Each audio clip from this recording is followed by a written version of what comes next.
Hi guys, the Samsung Galaxy S23 Ultra is gonna be powered by the Exynos 2300 in some regions, and I recently did a video talking about how the Exynos 2300 might be a terrible chipset, but that might not be the case thanks to Samsung's new fabrication process. But before we get into it, definitely subscribe and hit the bell icon if you haven't to get daily tech updates, and drop a like if you enjoyed the video. So Samsung is working on a custom chipset specifically made for Galaxy devices. The chipset is gonna provide Apple level integration and optimization for Samsung smartphones because Samsung LSI and Samsung Mobile Division are gonna work closely on developing the chipset. But that isn't gonna be until the Galaxy S25 in 2025. So for the Galaxy S23 next year, it's gonna be powered by the Exynos 2300.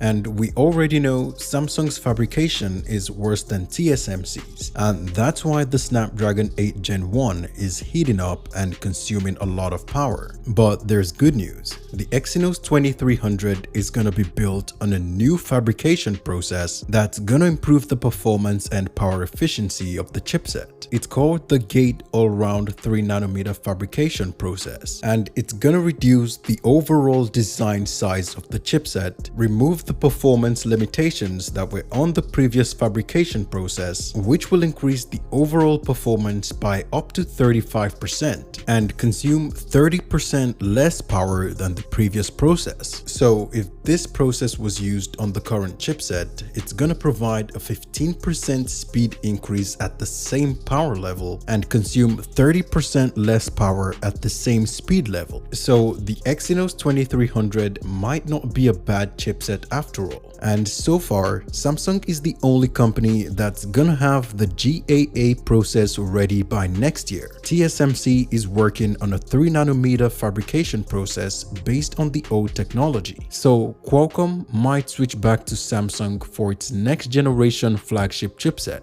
but we're gonna find out later in the future. For now, they just announced the Snapdragon 8 Gen 1 Plus built on TSMC's 4nm process, and I'll cover that in the next video. So definitely subscribe and hit the bell icon so you don't miss it. And be sure to drop a like if you enjoyed this video. Thanks for watching guys. See you in the next one.